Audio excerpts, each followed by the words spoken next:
All right, going to share with you guys a story about a RB-17 boat at Fort Hood, Texas, with the scout platoon of the First of the Ninth. All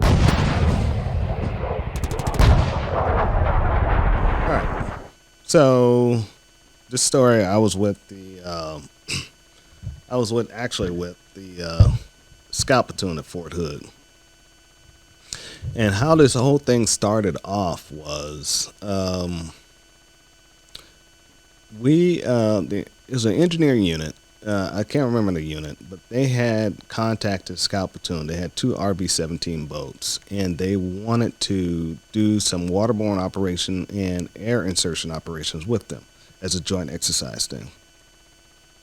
So their commander came to our lieutenant, and they figured out, all the logistics and how to do it.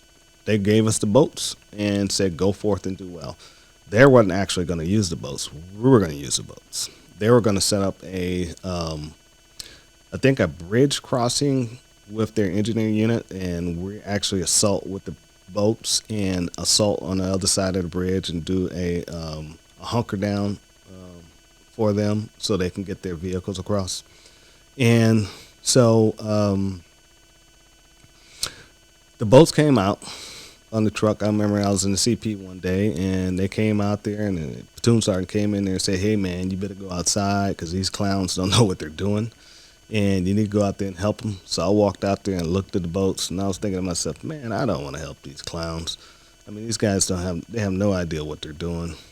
And so I went out there and made them unravel the boats, pumped the boats up with air. We inspected them, made sure we didn't have any holes in them, and then I also showed them how to pick the boats up in command, how to lay the boats down in command, and we went from there. And I went back and told the platoon sergeant, I said, "Okay, I will go ahead and show these guys how to train with the boats." So we picked a Friday afternoon by 12 o'clock, 12 noon, and we went out to the river out there, the lake. And we took the RB-17s, both of them out there, and put them in the lake, pumped them up, put them in the lake. I remember I did have three non-swimmers or weak swimmers with us, so I gave them life vests. And when I turned around after giving them life vests, I came back to make sure they had them on correctly. They had those life vests all pumped up so big and inflated. It was they couldn't even move their heads. I was like, "What the heck?" I said, "You guys are not going to drown. Take the life vests and take half the air out of them. You will float even with your uniform and all your gear on." And they didn't believe me. So we took the boats out into the deepest part of the lake, in the middle of the lake. And when we got out there, I said, "Flip the boats. Everybody off the boats." The non-swimmers' eyes were about this big around. And we flipped the boat and turned the boat over. And the funny part about it was we did this. I had them do this from 12 noon to about 7 o'clock at night. We flipped that boat. I mean, maybe about 30, 40 times. Flipping the boat, recovering the boat, getting back in the boat. And then we was also doing some breaching, where we breached the boat on the beach the boat, and unbeach the boat. And so we was doing that all day long. Like I said, to about 7 o'clock at night. They were pissed. But we needed to get the training in because the actual mission that they wanted to do was the following week. And I was like, Jesus. So we go out the next following week. We take the two boats out. We pump them up, put air in them, put them in the water, inspect them, make sure no holes in them, pick them up, put them down. We are doing everything by command. The guys they're actually pretty good at this stuff now.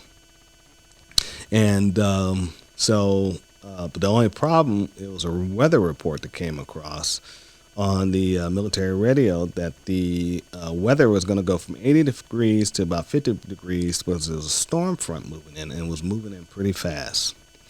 Now, this storm front moved in, I say, just about before dinner time.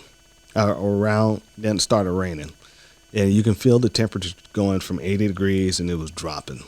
And by nightfall, it was about 50 degrees, and I was shivering. So I went out, but during the day, we was waiting on the storm to come in. I was teaching the guys rope bridges across the river, and doing all types of other stuff just to keep them occupied. And then I did a velocity test of the stream earlier, and before the storm came in. And then when the storm came in, I went out at night and did another velocity test of the stream. I can't remember what it was during the daytime, but it was moving very slow in the daytime. But at night, it picked up to like 15, 20 meters a second. The stream was it was turning into a rushing stream. There was no way if you put a boat in that water, you was going to take those guys and pedal it upstream. It would have pushed it all the way downstream with no problem, because the water, it turned into a rushing river at that point. So we went back, and then after we ate, all the NCOs were saying that the commander is going to have a safety briefing talk with us before we move out, because the hit time was like midnight. We was going to move. So the safety briefing, I think, was happening at about 9:30.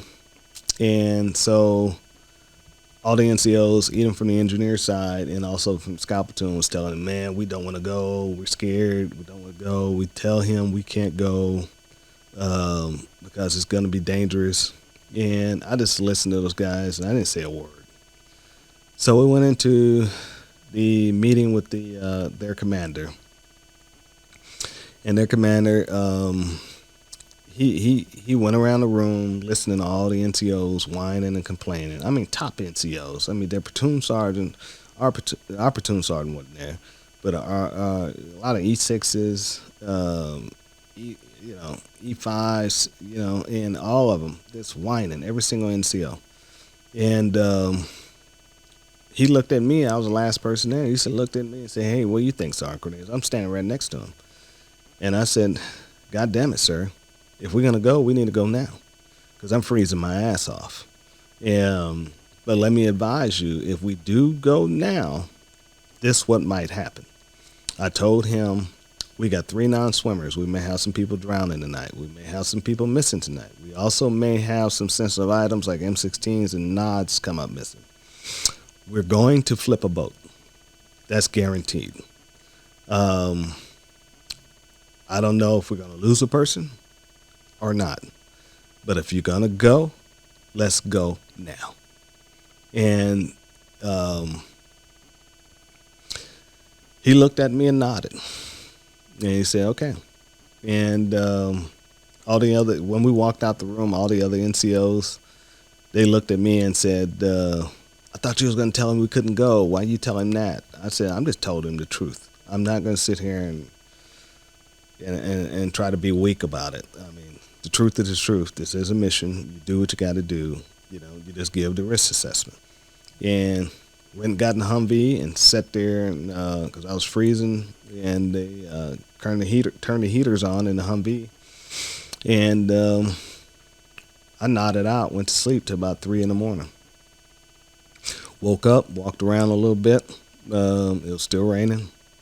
And got back in the Humvee and went to sleep. Next thing you know, it was daybreak. So I guess we didn't move out.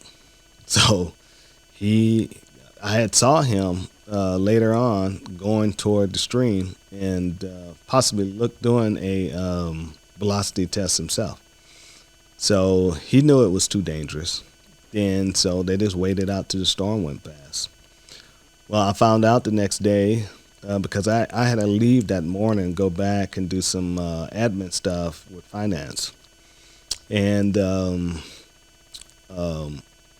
next day, I heard they did the mission. They had to move upstream about 15 clicks and meet the engineers, debark, and do a patrol mission on the other side of a beachhead and hold it while the engineers brought their equipment and made a pontoon bridge and drove their vehicles across.